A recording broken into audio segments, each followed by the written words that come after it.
You're listening to Ernestly Speaking, the only weekly podcast that covers friends, foes, and anything that goes. And now, for your badass host, Ernest Owens.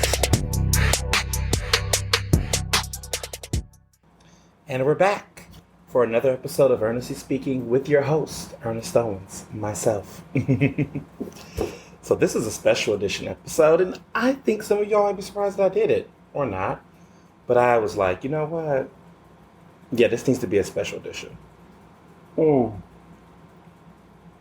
I have to drink some lemon water because I have to recover my voice. I took a very long nap. I think like 5, maybe hours, maybe. I am recovering from this wedding shower and this bachelor's party that kind of just really came about. And I said, you know, I was going to talk about it in the next episode, but we're going to still do that episode. But I was like, I want to talk about, like, have a whole special episode about it because why not? Also, I was just like, it's so much to talk about. I was like, I just want to do a little special edition, like, you know, just about the wedding shower and the bachelor party together, because it was very, very epic. And so many of you all had just messaged me, was asking all these questions and details, and it was a fun experience. And if you have Instagram, I made Instagram stories for both parts. So if you go to my Instagram page, you know, just go to where they do the stories, like the saved stories, the memories or whatever they call it. And I have a wedding shower and I have bachelor party. So they're both separate. Because there's so much content and pictures and details, and people were like, oh, you know, what's going on? And people really enjoyed it. And I was just happy that I could share this with all of you all who've been just following this along the way and just been enjoying this. And this was super exciting. First of all, I'm just full of love. I'm just full of so much gratitude, and it was just the best. I was not expecting it to be that epic. I thought, like, I was like, oh, of course it's gonna be good. I'm gonna have fun. I do, you know, like I knew that, but it's just, I have some really good damn friends, and I was just very touched, like beyond touched. And you think about these things because we've been really, you know, Mr. Johnson and I have been really executing this wedding thing. Apparently, doing a good job, planning all this and doing stuff.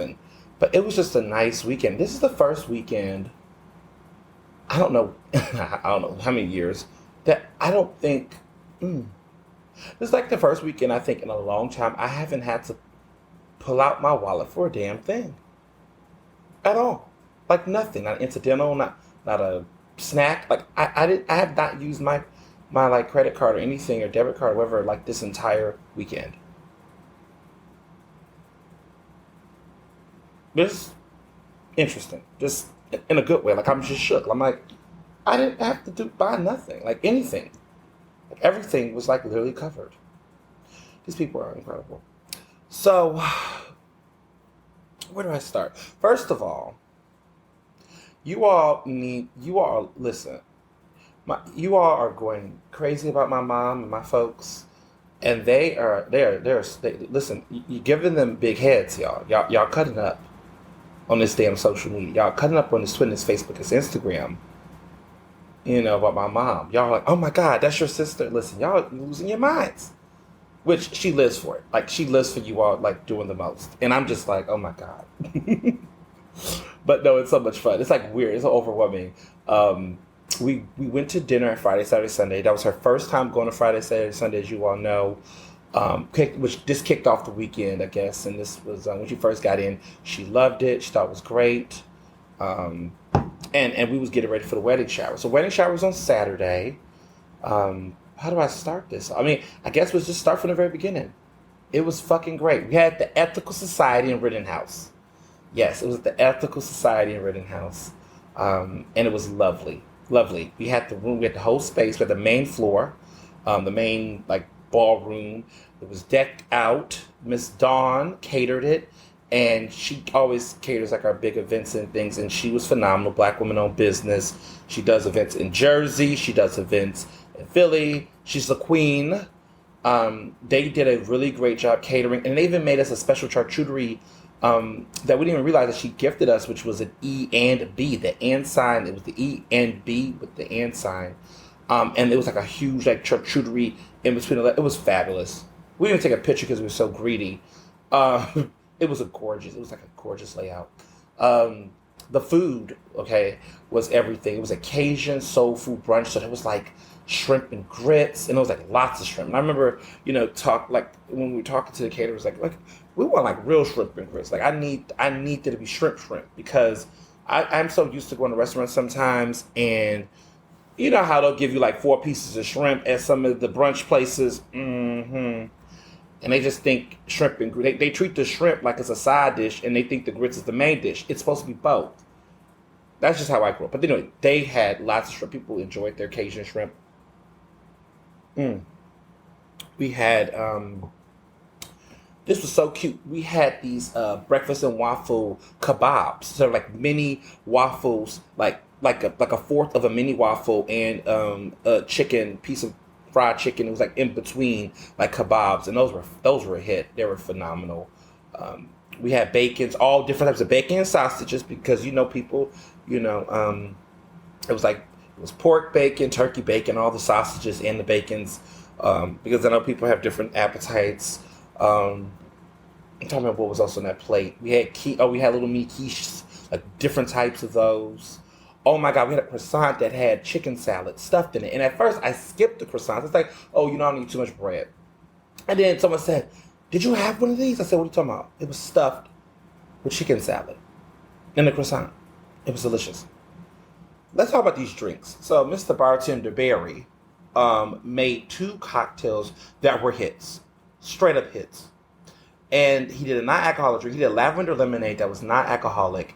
And then he also did a watermelon refresher, which was like watermelon with mint and like mint puree that he made himself the night before.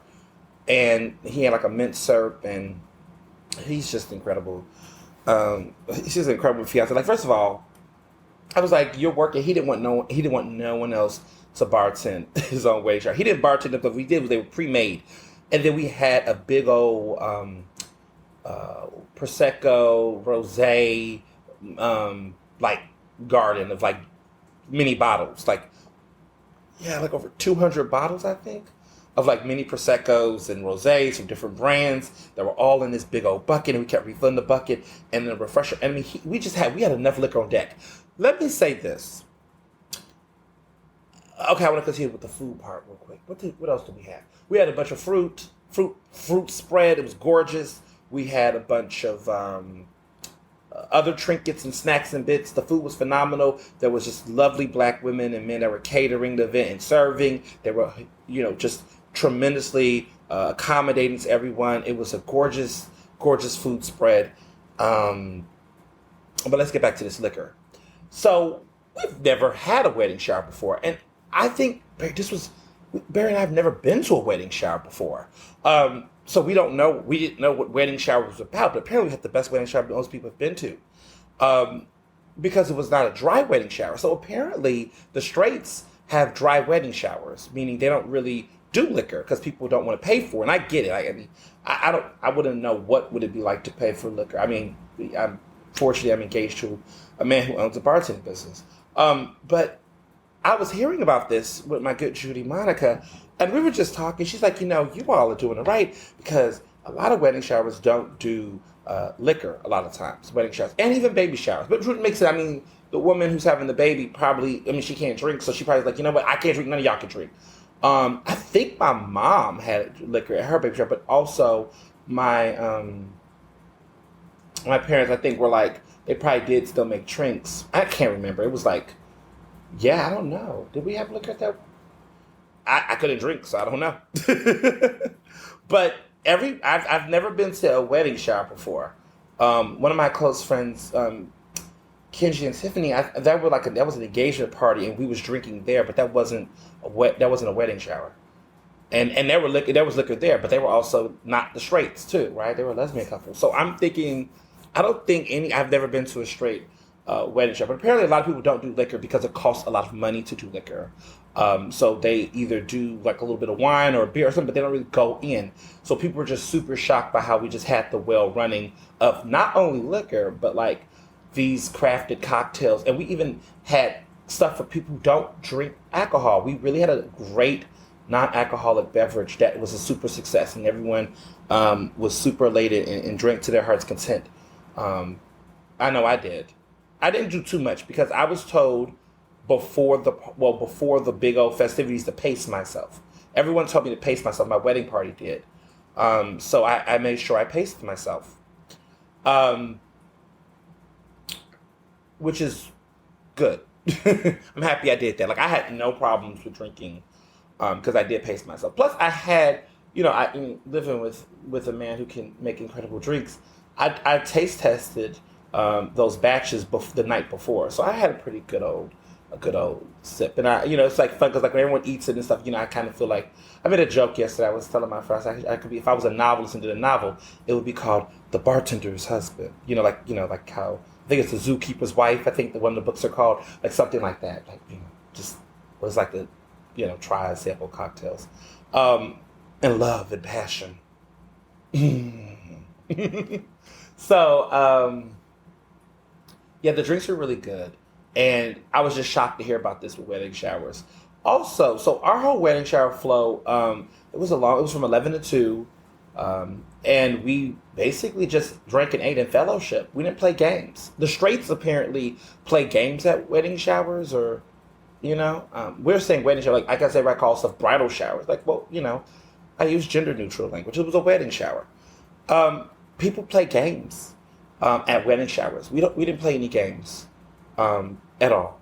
We just was eating and drinking. And what was so funny was that it was like it felt like a reunion because it was like the first time we had about 50 people. Everybody was vaxxed. Everybody was cute. Everybody, we had hand sanitizer all over the place. What I would love to say is that when people came into the site, it was a great little lobby before you go into the main building. My besties, Monica, and Jamarcus, were at the front, and I had brought the invitations, the physical invitations, and because I didn't mail those, because I like to practice, I like to save stamps. So my rule was that I was going to get all the invitations, okay, and I put all of them on the table and did them in alphabetical order, and people, when they came in, was before they could go in, they had to get their invitation, fill out their RSVP card, and they could keep, the rest of the details and whatnot for themselves, of course, but they could not go in until they filled it out and completed it, because that was their confirmation they were going to the wedding. So I was dead ass about that. I was on their ass like Uncle Sam. And I was in the room, but they were making sure before people went in, they filled it out. We had pens on the table. We were not playing. And people did. People were very actually happy that we did it that way, because you try to give it to people and try to have them at the table. There's food on the table, liquor, stuff gets spilled. I didn't want the craziness, but I was like very adamant on that. So the great news is that we almost had perfect attendance. Only one person wasn't able to make it to the shower, but literally everybody, I think all 49 people was there who we had as guests, like all 49, and they all filled out their cards. And we only had one person that couldn't be able to make it, and that was it. So that was a godsend, because I was like, if people don't come or something comes up or something happens, damn it, these stamps. But no, people really showed the fuck up. And I knew they were going to come, but it's like weird. It's like it's nothing like seeing a plan get executed. And it's also because, like, listen, putting together a wedding is no joke. There's a lot of people out here who want to be engaged. They got goals. They want to be engaged before, with other weddings and all that, which I tell people, listen, do you at your own pace. People really be doing it. I got to be engaged by this time. I'm like, damn, y'all better slow down with all that. I hear stories, man. I would just be like, look, I always tell people, as far as people come up and ask me for advice, and I guess I'm at that point in my life where I could talk a little bit about something. I mean, I guess a little bit, but I just tell people in engagements, there's no pressure. I think conversations are important. I think you should have a conversation with someone you've been dating. If you've been dating for an extended amount of time, There's certain things that you all are doing consistently, and figure out how you want that to go down. I never think I've talked about my engagement. I've always told you a story about how we got engaged, but I never talked about the circumstances. It wasn't really any circumstance. It was just like, I think maybe a year before he proposed, or maybe a year and a half, it was just the concept of like, okay, you know, I think, see, I was telling, oh, I'm going to remember this. So I was telling my homegirl, who I just love to death, I was saying to her that there's gays, there's Atlanta gays, and then there's the rest of us. But I mean, no shade to Atlanta gays, but anybody who's gay that knows about it. The Atlanta gays are a different group. So there's them and the rest of us. There's the Atlanta gays and the rest of us. I think the one thing I will say about us compared to the straights is that I come from a community of queer folks that, at least the ones that I have experience with, I can't talk about every community, but I'm just saying that normally for us, we know what kind of situation it is. Meaning, I knew that when I was getting with Barry, this was a serious relationship. Like, it was like okay, we're dating. There's an exclusivity here. We're monogamous. Not to say that people that are not in monogamous couple relationships can't, have exclusivity. That's not what I'm saying. Full disclosure. But I'm saying that we were in a monogamous relationship. We are in a monogamous relationship. But at the time, we were very much like, it was very clear that this was a very, that we were working towards something. Okay? And it wasn't hard to have those conversations, right? It's like, okay, what you trying to do? You trying to do something serious? Okay, this is a long-term relationship energy. Okay, great, right? And you knew that. And the gays don't play those games. Not those kind of games. I be hearing tragedies about the straights. They'll say things to me like, oh my goodness, I was with this guy for 3 years, but he really didn't want to go anywhere and do anything. It's like, well, you didn't know that? How did you not know that? Did he lie? Did he string you along? Oh, we don't got time. Gays don't have time to string folks along unless they're like really insecure. But like, I just feel like I've been in every situation I was in, at least, in my friend circle too. It's like, if there was this guy who just wanted to fuck, that was just what it was. Or they just wanted to just mess around. They're very clear about that. I think all the men in my life that I've dated, I can at least say that I felt I was able to read the room with the situation. Like, I was able to be like, okay, this person wants something a little bit more. This person just want to have a good time when it's a good time. And listen, was I naive and tried to think I can convince or change the person's mind? Because that's what a lot of people sometimes do. I hear the straights they think they can play Jedi mind tricks and change a situationship into a relationship. Listen, I used to think I could do that too. I thought I had those magical effects. But I learned that, at least in the same sex relationship with another guy, listen, when a guy is made up on the other end, it's made up. Ain't no need to waste that time. Go find you somebody who want to do what you're trying to do. But if you ain't trying to do it, they not trying to do the same thing you're trying to do, you just exit. There's no hard feelings. And that's what I learned in the situations, prior. Like, when I just wanted to have a good time and I saw someone crushing on me, like, oh, talking to me about the world. Because this is how you do it. I mean, I don't know. Like, I just remember when I was dating certain guys back then, they would say stuff like, yeah, when we start living together, cooking for me. What, living together? Oh, this motherfucker think this is serious. Oh, shit, I gotta get out of this. Like, you just know in your head, like, what you're trying to do. And you communicate that. And if that's not what you're trying to do, then you don't waste anyone's time. So, with us, I mean, it was an interesting experience because he graduated after I did. So, I graduated in 2014. He graduated in 2017. He's younger than me. And a lot of people don't know that. He's younger than me. But I didn't rob any cradle. We met while we were in school. And I hate when people say it was like a 3.5 year difference. I'm older. But when we was dating, like, it was pretty much was, he was in school still. I was still in the city. I stayed in Philly. He, went to school and stuff. Of course, he was coming to see me. We was all like living in the same, like, West Philly. I had a studio in West Philly, and he was staying on campus. And then in the summers, he would stay with me because it was like, what's the point of like wasting money on off-campus living when I'm clearly here. But we did that, and we had always had conversations. We was living together. We had the opportunity to practice living together. As the older people listening to this podcast would say, shacking. Um, but we were living together in those summers, and he would live off campus, and live on campus and things. So we was very familiar with each other and the flow, and things. And then we started. We did like our connected our bank accounts. That's how I knew started getting serious. So then I could transfer him money, he could transfer me money. We was doing that thing, and then once he graduated, he was like, clearly was like he's gonna live with me, and we lived together. We got a lease together. We moved into a new apartment because my studio couldn't fit us, and by that point I was making some money, and he had just got a job like fresh out of school. Like he, he's a genius, but like we were like, okay, we need to move. So that summer we moved into a place together. We both signed a lease as tenants. It was like, okay, so we together. We was together already, but it was like, okay, we're living together, and that was 2017, and I got proposed in 2019. So like at that point we had dated for 5 years, but we were living together like mainstay, for two. And I'm not telling people, I'm not a relationship guru or anything. I'm just saying, you know, you living with somebody consistently, you're starting to do things, naturally conversations will come up. And I think what will happen is other people do it to us. They say, listen, let me tell you something. You go home for the holidays, people gonna do it to you, honey.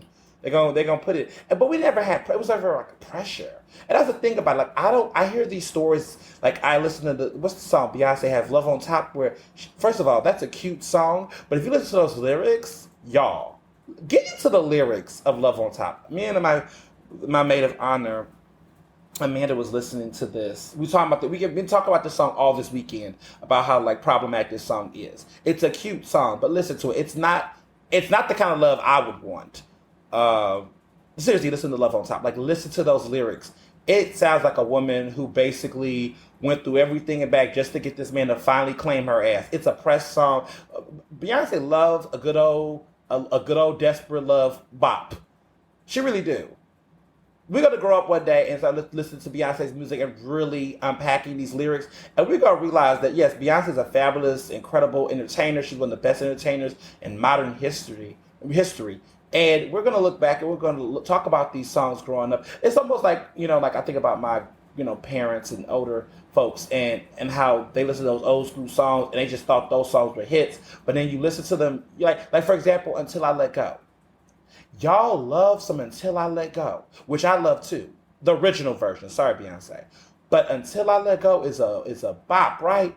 But if you listen to those lyrics, the only thing jazzy about that song is the instrumentals.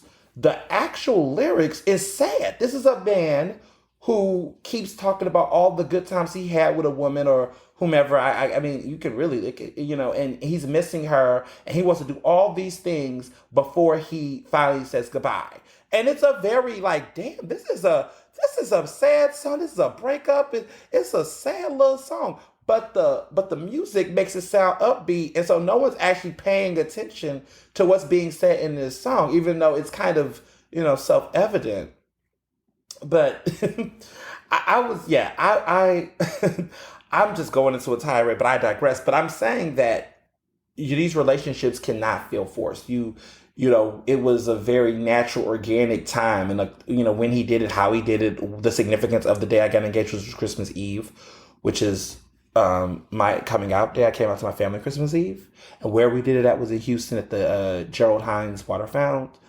He did that, and the ring had 7 rings, which was the 7th anniversary of my coming out, and also 7 is like our number. Like couples have a special number, and like we're getting married on our 7th anniversary as a couple. 7 also is another symbol, like a what's something else that 7 does? It's like a lot of things with the number 7 that is significant in our relationship. 7th anniversary, 7th year of my coming out. The ring has 7 studs. I think we started talking 7 months after knowing each other. Like, we became official. But at the number 7 is our number. I think Beyonce's number is 4. Like everything with her and Jay-Z is 4. Like 4 is an important number in their relationship, and other people do. I know Taylor Swift's number is 13. Yeah, I'm a Swiftie. So there's just a lot of interesting, and apparently Bible, I think biblical, seven is means completion, which I think is also hot. So yeah, seven is great for us. That's our number. But um what I was gonna say. So one of the things that also has just been interesting to observe and watch is, just saying it. I say all this to say because I'm just all over the place. No, but I'm saying all this to say that with as far as proposals and these things go, it should be a natural thing. It shouldn't be a thing that you have to scare someone to do or have anxiety around or force someone to do or make a person feel obligated to do by a certain date. If it's going to happen, it's going to happen. And also, if you feel all those things, you should be in a space where you should communicate it with that person and all of those things. I never felt any need to pressure this man to propose to me. I never felt no pressure on myself to get married. In my head, I always had a dream. Not that it was. It's interesting that I was like, before 30, I would like to be engaged and things like that. But that was just a personal goal. Like I had a crazy list of goals that I actually hit before 30, which I wanted to be on Forbes under 30. But that's like manifestation, speaking that shit. Like, it doesn't matter if it happens, right? But it did. I was like, I want to get my master's. I said I want to get my master's before I was 30. I wanted to get a book deal before I was 30. I want to get engaged or married before 30. I'm getting married 4 days after I turned 30. That's wild. And also, just a testament to just life and everything. I hit these marks. I got the master's this year. I got the book deal this year. I hit my mark. I got Forbes like 2 years ago. I'm blessed. I'm grateful. And, I can say, yeah, I worked hard, but it takes two people to tangle, right? And so it just worked. And, yeah, I don't put this pressure. I think, you have to really want to do that. And I've been thinking about different people that I know right now who's in that phase of like, oh my goodness, I need to get proposed to, I need to get engaged. Like, listen, don't ever make a decision based on what you see around you. Your pace is your pace. Your journey is your journey. And, I was thinking about that a lot because I just have like folks I know who's just like, oh, I got to get engaged or, they feel like this pressure. I was like, listen, marriage is no joke. If you listen, when you make that proposal, you got to ask yourself, is this the person you want to spend the rest of your life with? And it has to be a resounding yes. It has to be. If it's not a resounding yes, I wouldn't do it. Like I'm ready to marry this man. I'm ready. I want to marry this man. I want to be married. And he clearly do too. He told me so yesterday. Anyway, so yeah, I listen, I will say that you have to have like this level of competence. I'm more competent in being married than anything else I think in my life. My certainty that I'm gay. I'm very certain I'm that for sure. But that's how I feel about myself and my relationship. I have just no doubt, no reservations, no, any of that. And I tell people that, and if that feeling is mutual and that connection is there, and that's just then that's when you know. And that's when you should do it, if that's what you all want to do.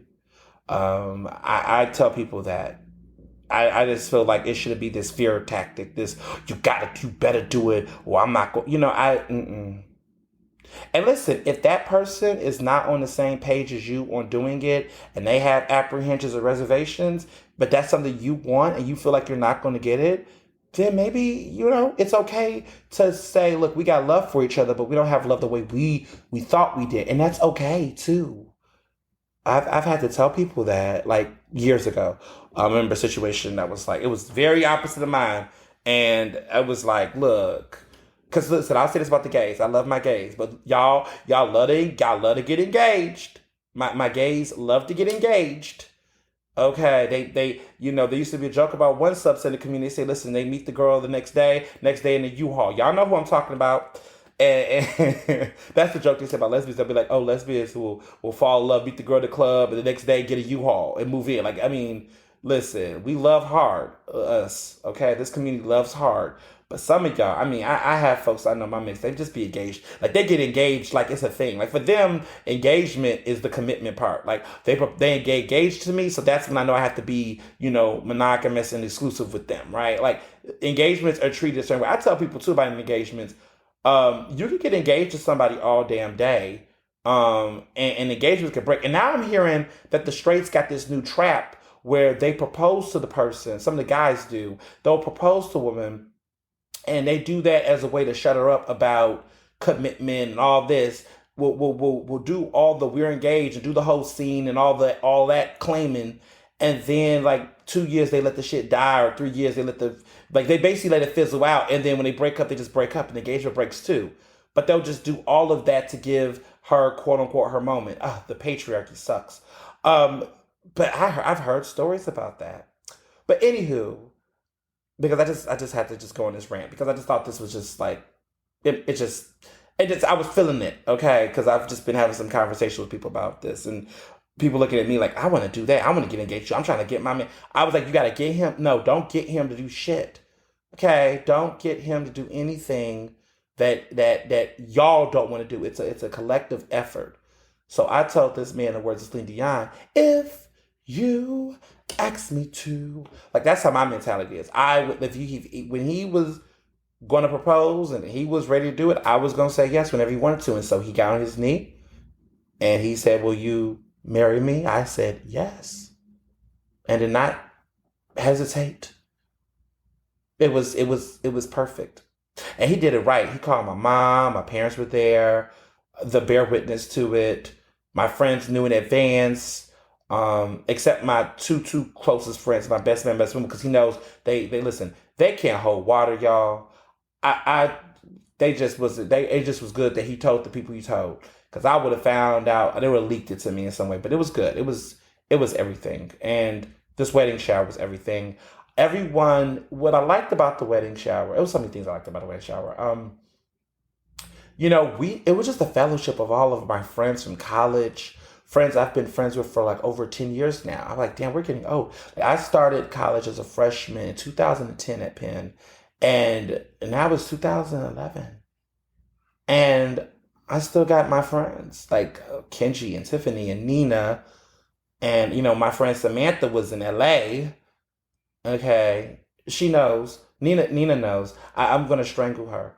She was in LA, but she's been traveling a lot, but she's going to be singing at my wedding. Both of them are singing, Nina and Samantha. We've been knowing each other since 2010 in college. And so it's so funny because Nina was telling me, like, I'm talking too much to this podcast. They're listening. Listen, she was telling me that, like, she has a lot of friends in New York who really listen to the show, big fans. And they were asking her to be plus ones. And listen, y'all know how I feel about this whole plus ones at wedding thing. So they just want to plus one. Like, listen, she told them, she said, listen, I know him in real. And then she said, we're friends in real life. And I was like, right? Like, people, like, it's weird.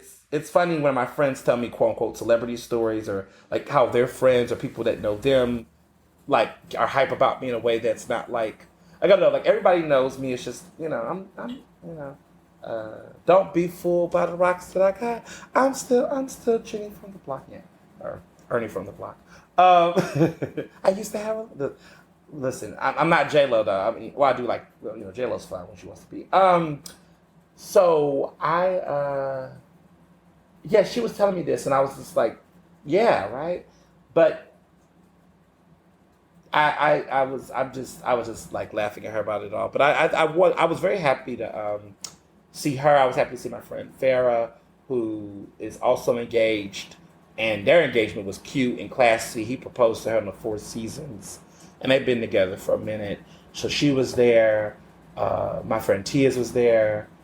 There's people from college that I was just like, all the connection. Mike was there. Just everybody was there in that sense. But it was like fellowship. We hadn't seen each other, during the pandemic. And then also just connecting and getting excited. So we didn't play games. I don't even know what type of games people play. People was talking about something with toilet paper or something. I'm like, oh yeah, I was not going to do that. It's a panorama right now. We can't be doing that. But we did it. But the one thing that was touching, we did speeches. And that was touching. So wedding parties, both of our wedding parties came up on stage, and I love a big old entourage speaking with a crowd on stage. I just think that's like the coolest thing ever. I like that. I've been liking stuff like that since I watched the BET Awards when I was younger. Like when back in those days where rappers would win, they would have like their mama, their aunt, their cousin, the producers, all of the people on their label. It'd be like 30 people on stage while they're talking. I love that kind of drama. But it was like that. And our best men and best women and and all of them gave speeches about us, and it was very sweet. And my mom gave a speech, and just, I didn't think I was going to be crying, but I was a crybaby. I was a crybaby throughout the thing. I was like, but it was natural too, because they, it was just, I don't know, it was just such a touching, all of it was touching. And I think we're all just very happy that it all came together so well. Yes. And the gifts were fabulous. And so let me say this about these gifts.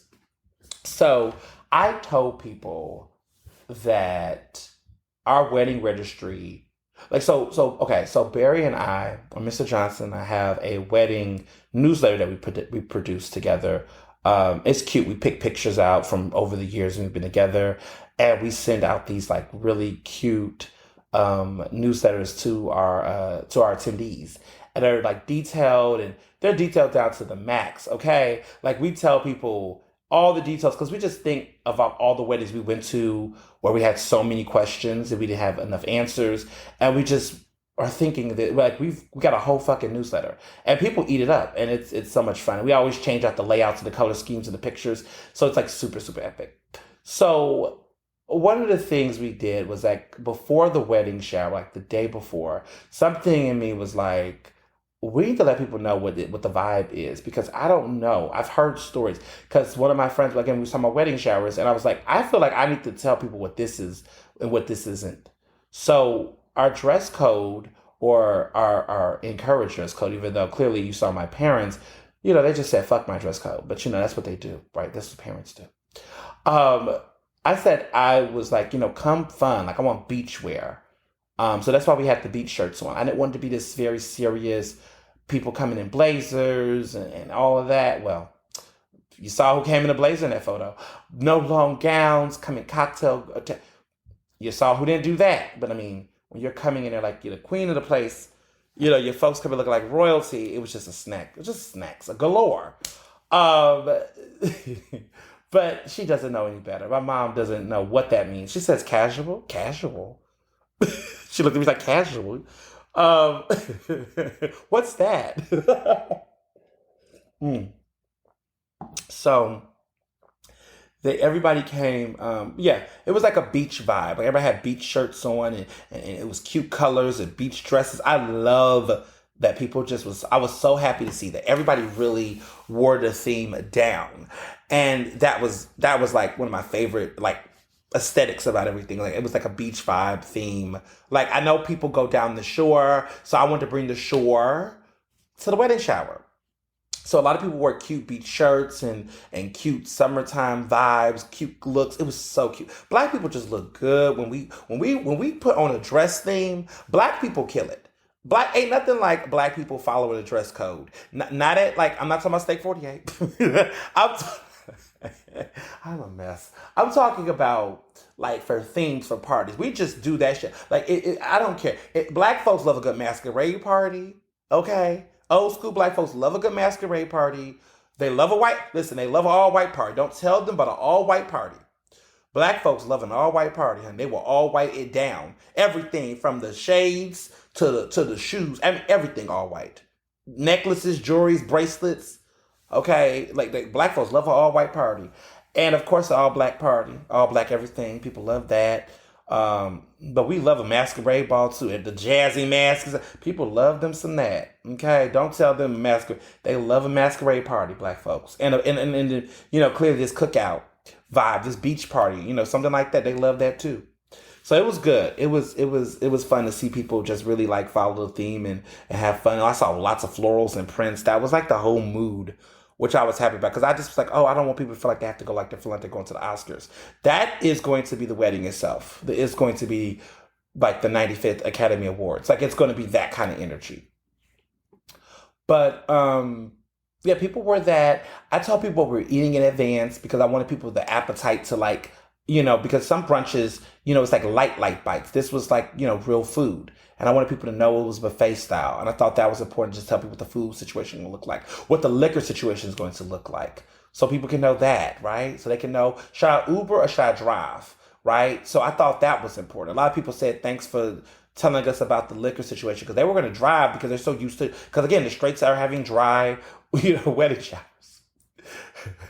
So that was good. And then, gifts. So we told everybody, you know, we said to people, our wedding registry was filled. And that really just, they could just send money through the Zola. We have a Zola account for our registry, and we just told people to send money through Zola. Because we just didn't want to lug a bunch of stuff. And I said, if you insist, bring me a bottle of Yellow Label VC. Bring us VC bottles of champagne, because you can never get enough of that. I've had so much of that Coquette. I had so much Vive. I've had so much of that. I have had enough of that in my life, but I love that bottle and I love it, and it just makes me feel like a rich bitch. But we were just having champagne, but I said, you could just bring that. Y'all, black folks are gonna say, listen, we gonna show, listen, I know what you're doing. Their mentality was, I know what you're doing. I know what your plans are, whatever, like that. Their attitude was like that. Like, I know what your plans are. I know what you're thinking. I know what you're doing. I know what your mood is. I know why you're planning X, Y, and Z, whatever the case is. I know that you're telling us not to bring gifts because you think the gifts are going to bring a corny. So fuck your plans. Let me tell you what they did. I have gifts from Tiffany and Company, boxes from Tiffany and Company, lots of champagne.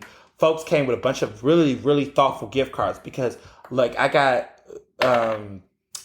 had to make sure we loaded, but we were just like, we got gift cards from Garza's, Steven Starr, all of our favorite restaurant, owners and spots and restaurants that go in the city. We got, because like, what I loved about the gift cards is that we love some good Garza's restaurants, and so they weren't like to one particular restaurant. So any Garza's restaurant that we feel like going to, we love us some the street on University City. We love Amada, that's a classic. And then Steven Starr, we got some gift cards for Steven Starr, and Steven Starr got Park, and y'all know how I feel about Park, so we were hype about that. And then we got Hand and Stone, which is where we go to get massages and facials and all that. And I just got a facial this week. So I was like, okay, y'all not playing. Y'all dead ass about these services and things. So I was excited about that. And the Tiffany. So we got these Tiffany tall, like, flutes, shot glasses. I think these are tall glasses. We just got a lot of good stuff, and I was highly, highly, highly impressed and just floored by the level. And then tons of cards with money, cash money. So we got to put that in the joint account. And it was just wow. It was just wow. It was just great. I was floored and shook and just was not prepared for all of the things that came with all of these details and people doing it. So the thing was that it was good for us because the gifts were light but rich, right? They weren't like a blender or a juicer or things like that. So actually it wasn't that bad. I was just thinking in my head, I was going to get I just like, oh my God, we're going to have to lug a bunch of stuff because that was what I was worried about. But people said, look, the gifts that we are going to bring are going to be meaningful. And I was very grateful for that. So speeches were great. It was a great time across the board. The fun for us, because let me tell you something about it. One of these things that I'm going to learn, and I think I learned this wedding shower, is about this pacing. I keep hearing nightmares. I have nightmares from people that giving them. They say, you won't get a chance to enjoy yourself because you're going to be so busy moving and running. Fuck out of here. I'm not about to be that bride or that groom, actually. I'm not going to be a groomzilla. I'm trying not to be a groomzilla. But let me tell you something. This whole not sitting down and eating thing that I hear about with weddings, no. We're going to send a newsletter and we're going to be very specific about that too. I've already made up my mind when I was in the bed. I was telling, Mr. Johnson, I was like, listen, with the wedding shower was like a good practice of like how folks, and I love everybody clearly, but like folks will overwhelm you, like, or try to. Not in a bad way, because they all want to see you. They want to take a picture. They all happy for you, happy too. It's nothing like that. But you realize you really gotta plan this out and execute this shit because you could easily not eat.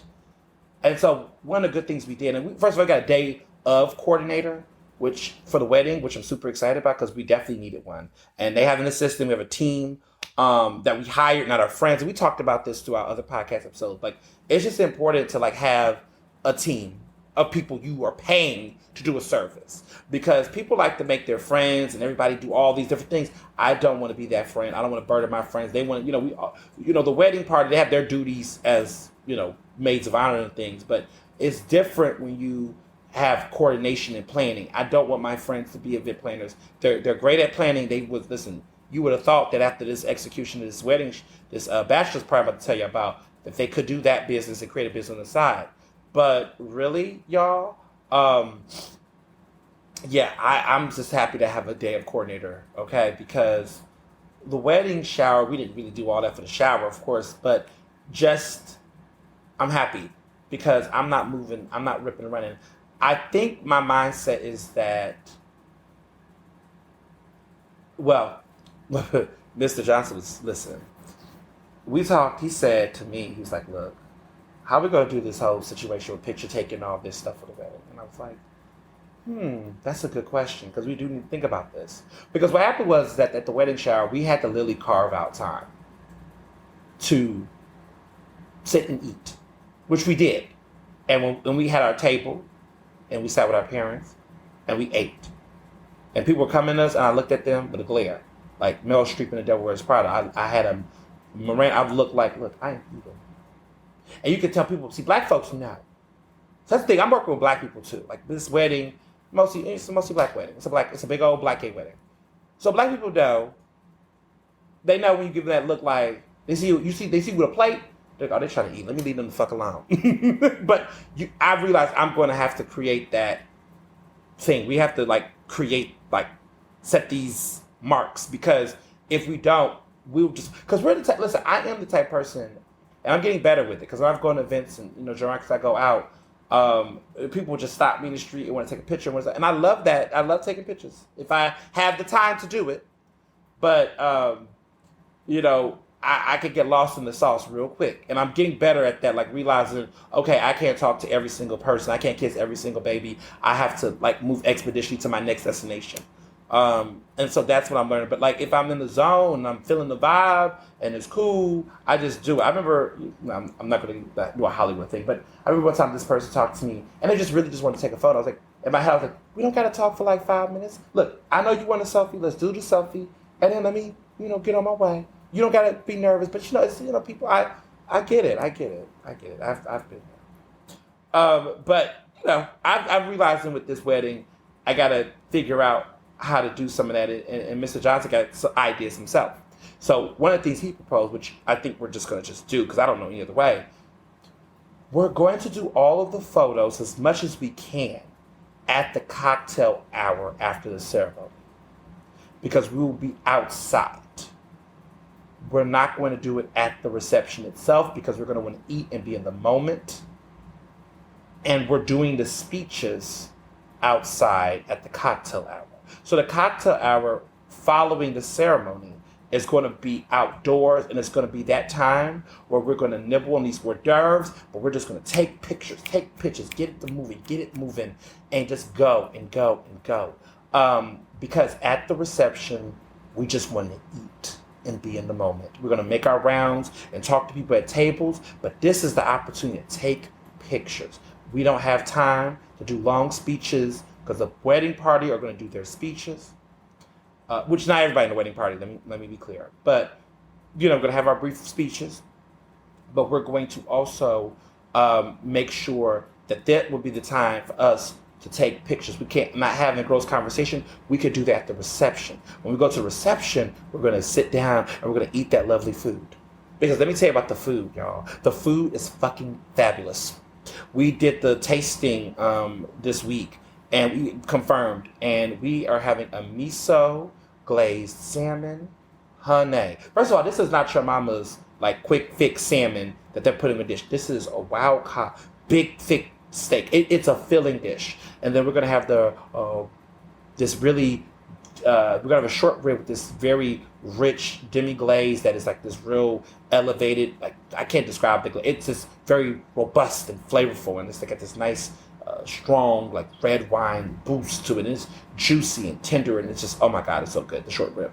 I'm debating between both ones, but I'm like looking like, well, I might surf and turf personally because I am the groom. But to be honest, it's so much food that I'm probably just gonna. I don't know what we're gonna. How we're gonna. I think what we'll probably do low key is we'll be like, look, we're both gonna get the short rib, but you're just gonna put that salmon right in the middle. We'll split that salmon. I don't know what we're gonna do for us as the couple because we can get away with those type of things. But as far as everything else goes, listen. We are ready. We are ready. I can't wait. The food is just the food is incredible, and we tried the hors d'oeuvres. We finally finalized those. We're gonna have like um, duck wontons, and what else did we get? Oh, crab cake, and the crab cakes, y'all, are like just crab meat. And people laughed at me because people know if anybody who eats crab cakes know that a lot of times we put breading on them or fillers. No filling, no nothing. Just straight up crab, like a good old lump crab cake. That is just straight up crab meat. Phenomenal. We're also doing vegan options for each of the portions because we have vegans and vegetarians coming to the wedding, and it's this delicious black bean salsa with avocado and cilantro, and I think pico de gallo on a plantain chip. Woo! We tried that. First of all, that was good by itself. I mean, I feel like I'm going to be munching on that more than everything else. Well, it was just good. Our salad is going to be this really great fall salad with a butternut squash situation, and it was just very fall flavory. Like everything is going to be seasonal. Desserts, we're going to have, of course, the wedding cake, but that's not really meant to be ate by everybody, to be honest. But it's going to be beautiful. Okay, cake life is phenomenal. But the dessert is going to be a sea salted caramel cheesecake with this great spiced apple, topping, which is kind of symbolic to like the insides of apple pie a little bit. So that was divine. We're gonna have like a chocolate sea salted caramel ganache tart, and then we're gonna have an assortment of different fruits and coffee and teas, and yeah, and mini apple pies, I believe, and it's just gonna be a very good seasonal fall like spread. It's very fall. The whole vibe of the wedding and the food. I'm just excited. I can't say any more. Oh, and we're gonna have an open bar. Oh, and our specialty cocktail is gonna be a bee's knees with Blue Coat gin, which I'm excited about because I know I love Blue Coat and Philadelphia Distilling, which we're gonna get to in a minute. But yeah, we're gonna have a Blue Coat. I said, oh my god, I got Blue Coat. Yes. And we're gonna have a bee's knees, which is beautiful.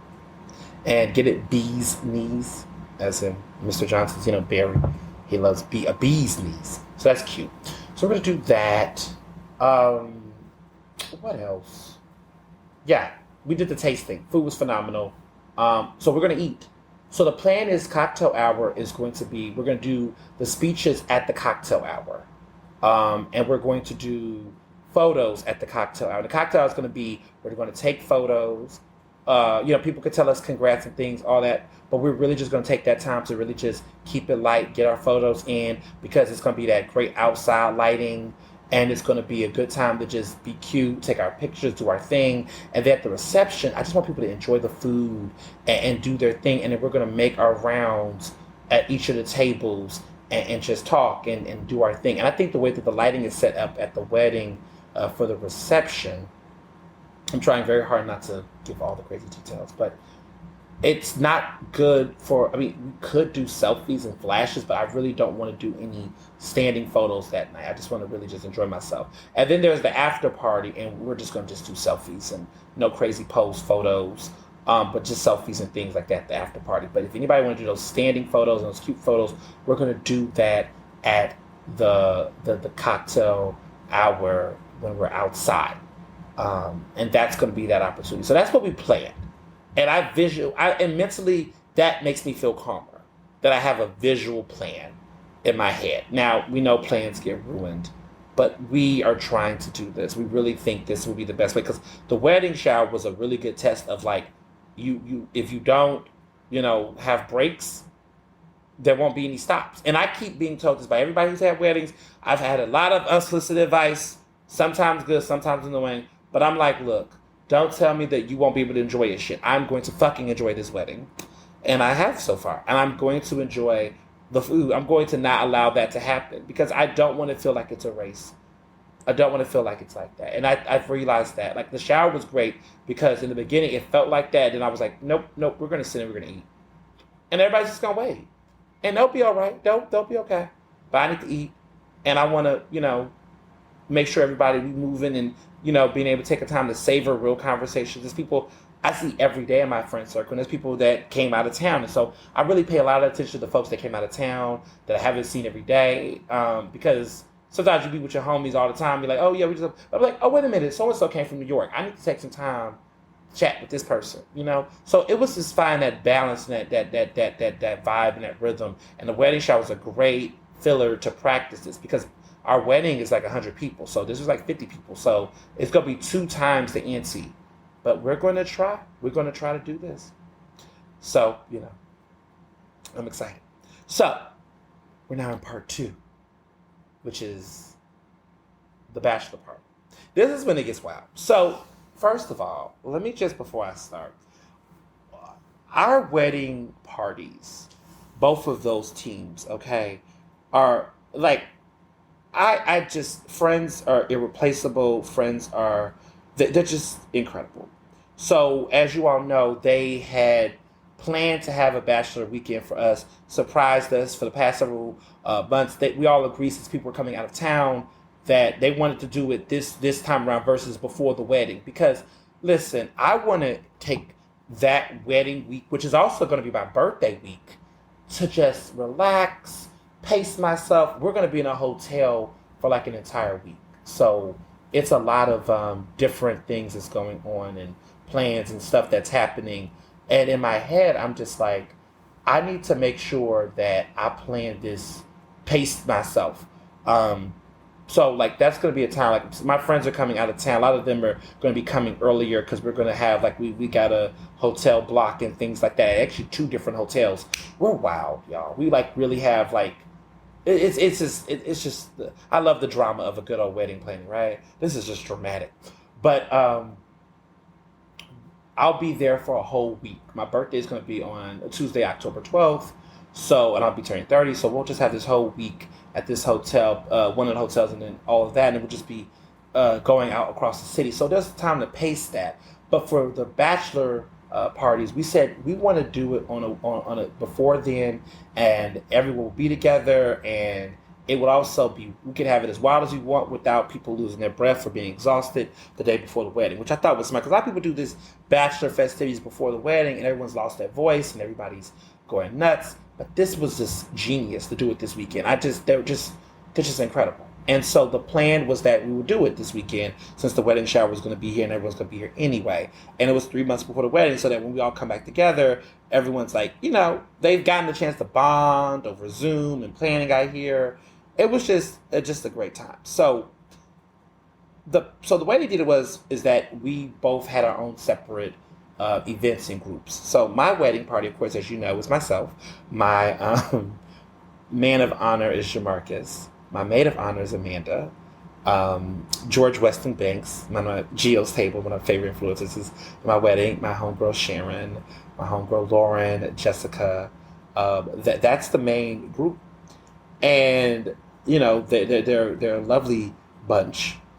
And also too, on Barry's side is Abel, which was our roommate. I was roommates with Abel first, and then he became roommates with Abel in college.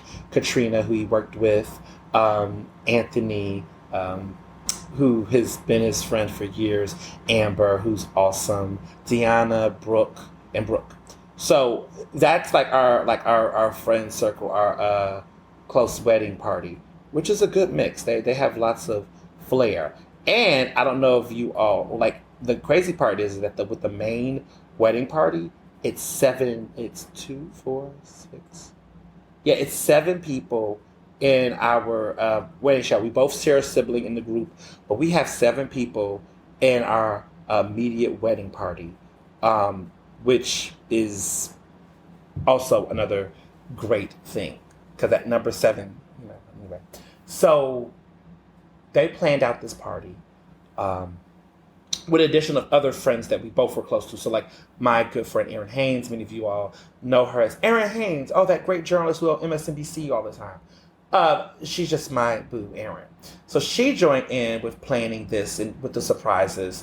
And then Barry's good friend, Wanufi, she came in and came into the mix too. So we both had our parties, and we had additions that was added to the mix to plan because they knew the city. So the good thing about it was that I have friends who live in Philly who got connections, and so they came with those connections in the mix with planning it apparently, and because like my man of honor, of course, Jamarcus, he lives in Philly, of course, he knows my taste too. My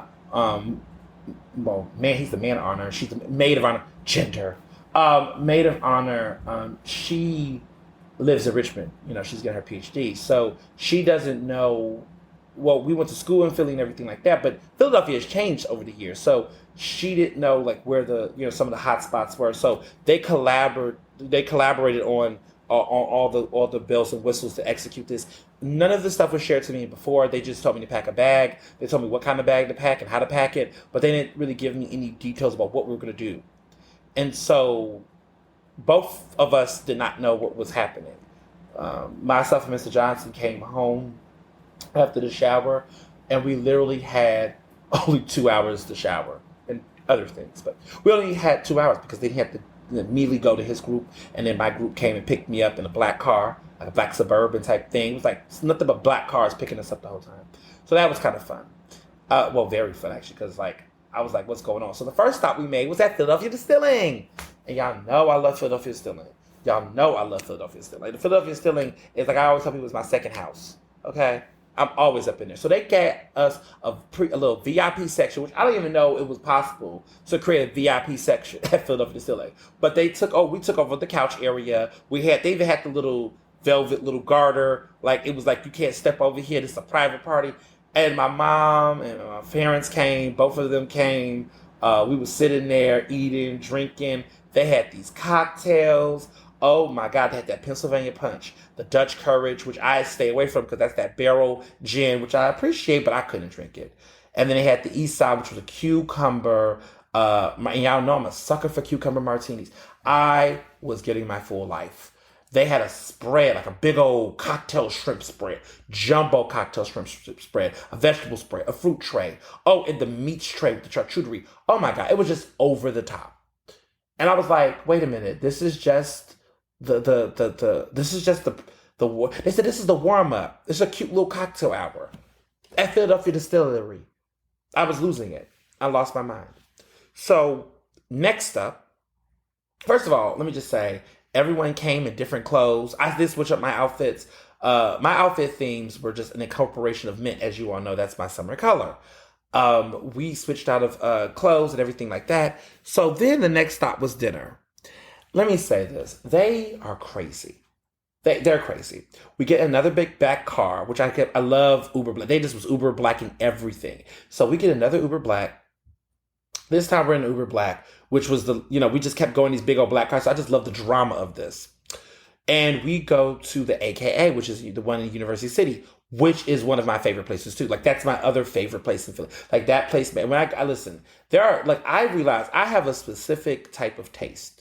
And I like certain things in certain places. Like I have my own thing. And I tell people I'm such a basic gal, a basic bougie gal, but like I like very I guess I like nice things, but like I'm very particular about what I like that's nice and why I like them that way. And it's very hard to crack that unless you're like a really close friend of mine. So like I just to say clearly my friends know me very fucking well. They know I have a certain particular type of style and taste. And they just know it. And there's people that think they do, but they really don't. They don't know it's a pattern. I'm into like modern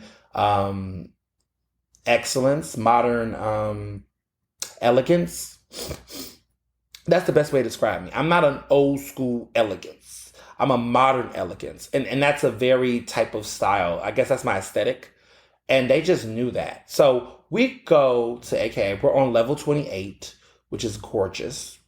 And we're on the 28th floor. They get a private room that they got set up, and it was Tita's Emmys, which is this Asian or like Filipino inspired, like it's themed food. They cater and they make the most incredible food. It was I've had them before. They do catered dinners, and people know about Tita's if you follow them on Instagram.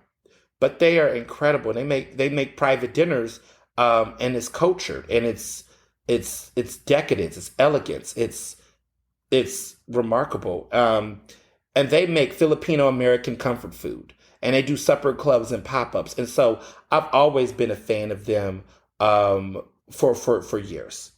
Um, and they've got a reputation um, in Philadelphia. They have a huge reputation in Philly, and people really love them. And they actually was crazy. They put up on Instagram the details of the party and things. So they set up a whole table and everything like that, like a layout.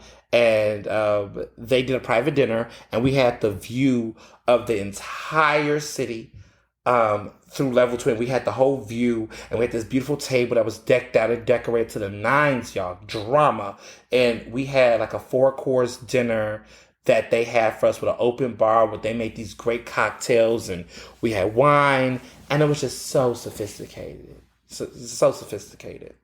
And it was just that was just love. I just was just like, what are we doing? Like I had no idea.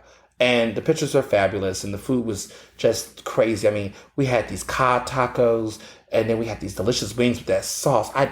Filipino food. I'm obsessed with Filipino food. I've been really having a crazy Filipino craving. Like I've been trying to. There's a couple places I like to go to online, on Caviar and on Uber Eats that are like my stuff. So I like first of all, we gotta love the originator of it all, Perla. If I could get Perla, whenever Perla's open, I go crazy. But it was just the right vibe. The food was incredible. Everything about it was so intimate. And Aaron knows that I've loved these people, Tita's, a lot. And so it was a lot. So after that, I thought it was over. I said, okay, this is cute. I'm gonna go home and whatever. But I was like, oh shit, that's right. I have my bags packed. Y'all, they take me to a private. They rented out this house. This 3-4 story house. It was all ours. State of the art, everything. They put me in this master bedroom. Personalized pajamas. These silk champagne colored pajamas. And they decorate the downstairs and the whole living room. And it is a bachelor's party. And if you all look through the Instagram, you saw some of the pictures. And of course, there's a story. But we ain't gonna talk about what went down. But I got gifted with a whip. I got an enema, which was so disrespectful. Mint chocolate lube, a ball and lock thing. I mean, I just all these crazy sex toys, which is funny. And then they had like a very sexy, like it was like mini penises that were gold, that were like confetti on the table, and then the iconic picture. So everybody's been trying to figure out what this picture means. I mean, some people clearly got the joke. So on the wall, it said "same dick" is what was said on the wall in these letters, and in the balloon letters they put up. And I was trying to figure out. Well, I got the moment I saw it. I got the joke, which is in reference to like when people get married, you're gonna have the same dick for the rest of your life. Um, so I caught the joke, and apparently they wanted to put same dick forever or something, but they didn't have enough vowels or whatever when they made it, so they just put same dick. But the joke worked. And I took a picture later, and I said, no one's gonna catch this, or no one's gonna see this late at night. Child, did y'all see it? Did y'all see it? Oh, y'all saw it. And here I am in my Versace robe. I got a big old bottle of VC, and I'm sitting there on the edge of the couch, and I said, let me just take this little pose. Like, let's just be cute. And listen, an iconic photo. That's all. Definitely a memorable, or definitely a memory for sure. Um, so it was George, it was Amanda, it was Jessica, it was Marcus, of course, and we were just in this room in our pajamas. They had navy pajamas, and then I had the champagne, and we took photos and crashed and had some fun. Okay, we had fun, and well, we it was we was drinking a lot and talking a lot and just we had a good time. It was a good party. The music was popping, lots of twerking. We was setting it off, okay. And what was cool was that like we was up late because Jamarcus wanted to make me some shrimp, so he sauteed me some shrimp. I was eating shrimp late at night, but it was good because they really was like they stocked the fridge with all these snacks and stuff, and we got up in the morning. So it was wild. That listen, my voice. You hear the voice. You hear the vocals. I was trying to recuperate my vocals because woo, I was not ready. I thought I was, but I wasn't. So I get up the next morning, Sunday morning, fully well. It was a good sleep. That bed, it was one of those. But see, that's the thing. That's the next thing on our list. Mr. Johnson and I are going to get a brand new bed. We're going to move. We're moving next year, not out of Philly. Okay, let me stop y'all right there. And we're not leaving. Okay, we're not leaving the West. But we're moving. We're going to move next year because we got so much stuff now and we want to just upgrade. We've been in the same place. Next year, it will be 5 years. We've stayed. See, that's the thing about us. We're consistent as fuck. We're consistent. So they asked me, what is my favorite like characteristic or attribute I love about Mr. Johnson? And I said his consistency. My mother was in her speech, she was talking about like virtues and traits about us and things, and his consistency is key. He's just a consistent man. But I was saying that, we've been here for 5 years at our current place, but we've been here and like clearly our life has changed and, and it's time for an upgrade. But I'm the we kind of people like even me, like as much as I miss the state of the art on shit, listen, I've had the same type of cell phone model for like 3 to 4 years. I don't have an iPhone, I have an Android. You'll just find more fun facts about me over time. I suppose people just put it all out there. But no, I'm very like a simple guy. I'm simple, but not simple. I'm simple, but I'm not basic. I don't know. I think that makes sense. Like I don't know. I don't like. I'm not crazy about always changing the things that are already good. Like I don't change friends circles as much. I don't switch up on things. I'm very consistent on the things I like, the people I like, and if it's not broke, I don't need to fix it. So I'm very stubborn in that way. But then I realized, like, as far as living arrangements goes, like it's time for us to move because we got all these boxes and all of these gifts that we have not opened, and I've been like we've gotten gifts for the wedding registry that we've gotten everything. We got a bunch of Macy boxes. We've had to set aside the corners of our rooms and stuff just so that it doesn't take over the living room, take over like the major parts. But it's like, it was like, yo, when we open this stuff, when are we gonna open it? I want to open it by the end of this year. It's gonna be my Christmas, but I think he wants to wait a little bit till we move next summer. So we're gonna figure it out. But all I gotta say is, I'm sorry, but these juicers, this Vitamix, all that, okay, we're gonna open those things. Now these golden tongs and ice buckets and Vera Wang picture frame. We're gonna put the wedding photos in those that Vera Wang picture frame. Those picture frames we got. And thank you to the people who got those things and those flutes and glasses. We're gonna open those too. So it's just some stuff we're gonna like find that balance with. But like, woo, we got a lot on our plates. So, what I was gonna say.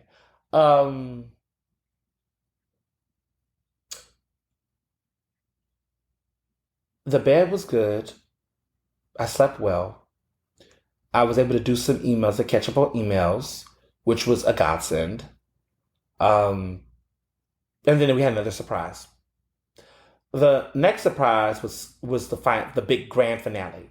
We was on a Mushalu, the boat, and we had the both of the wedding parties got together and they had a big old brunch for us. Private brunch, bottomless, bottomless, bottomless, bottomless. Okay. We was in there getting our life, like Bellinis and mimosas from 11 to 2. And we cut up. The brunch was fabulous. Oh my goodness. I had these short rib sliders. I had I normally don't do burgers at brunch, but I'm so happy I did. This was a good burger. I don't normally do burgers at brunch. Normally I try to keep it all breakfasty. But something in me was like, nope, nope, nope, get the burger. And I don't have any regrets. There was desserts. We just kept drinking. My parents was there. Um, and it was all of us there. And Mr. Johnson was there. We took over both sides of the table. So I had the head of the table on one side. He had the head of the other side. Our wedding parties were each opposite side. We just had a big old brunch together. It was love. It was love. It was total love. Total bliss. Total bliss. And yeah, it was labor of love. The whole thing. It was a fabulous time. We had so much fun. The people were great. The food was great. All the memories, like Barbara Streisand would say, the memories. It was. It's nothing to describe that. It's just a completely exciting feeling and just a great like summer like moment. Because I mean, this summer's been going fast. And everyone says it. They say it comes fast. I know. It comes fast. It really do. No pun intended. But it really do happens. It like, and all of you all throughout this podcast has been following this wedding in addition to everything else because I treat it like it's a news story. It is kind of a news story for me in my life. I mean, the show is called Ernestly Speaking, and I'm earnestly speaking about this wedding. And now we're at this point, and it's now we're like 90 days away, 3 months away. And things are just going and going and going. But the good thing is, sidebar, I just want to say this little sidebar, is that shout out to my one of my women and my groomswomen, Sharon. Sharon is a beast, y'all. And people who know who Sharon is, she's flawless, and she's just one of the best people in the world. So she wore makeup. She got her makeup done. And what we did was that one of the things we said we were going to do for the wedding, and I just see some the women who are listening to this podcast right now are going to be looking at me like, oh no, child, what was you thinking? So I agreed that I was going to find a person. I don't know anything about makeup, but one of the things that both myself and Mr. Johnson said with our wedding parties was that we were going to pay for their haircuts, and we were going to pay for the guys to get their haircuts, and we are going to pay for the women to get their makeup done. That was what we said we were going to do. Now, in our heads, we thought that we knew makeup was going to be a little bit more, but we didn't know how much more. We thought, oh, well, haircuts are going to cost about $35 because we're going to go to my favorite barber in Philadelphia, First Decisions, with my incredible barber who's also coming to my wedding, Saran. So we were going to get the haircuts there, First Decisions, for the guys. And then as far as the women go, we were just going to just do their makeup. And we was like, oh, how much does it cost to makeup? I mean, don't ask two men about how much makeup is going to cost. We never had got our faces done. So we was like, oh, it'd probably like $50. So, too much of a price difference. I did not know full face for makeup did not cost that much. I've never done it before. I'm just such a dumbass. And we were both just did not know. So the girls were super excited. Like, wait a minute, y'all going to pay for it? We was like, yeah, we're going to pay for it. Girl, don't worry about it. So then we're like, okay, so how much does it cost to get a full face for women? Was not ready for that expense initially. So I told Sharon, I said, look, Sharon, you need to find us a person that knows how to do this work and somebody who is trying to make a name for themselves. Like if like I was hearing that women are paying $150 to do a full face, and we got 10 people. That's $1,500. Oh, I wasn't prepared, and I didn't want to renege and take take it back. I don't want to be like, oh, take it back. I don't want to do that. But I was like, I need somebody who can got some talent and they really want to, they got a good rate or something. I just need something different because I was like $1,500 for makeup that is not going to be on my face. That I mean, hell, listen. We're the grooms. We're not getting makeup done. So listen, this was but I didn't want to also be like, oh, scratch that. Actually, and I knew we could have paid for them to get their hair done because I know hair costs a lot of money. That I know. But I was like, what we can do. Well, Sharon saved the day. There's a guy in Jersey that's going to be doing the makeup for the wedding. And he's incredible. He's got an assistant, and he's up and coming. He's a freelancer in this, but he's done it for like many, many years.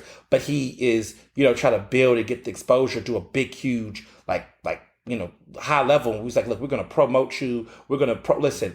You all will know who this makeup artist is when this is all said and done. Okay, We said, listen, I will shout you out, give you a social media plug, be an influencer. We all gonna be influencers, and everybody gonna shout you out. It's gonna be massive promo.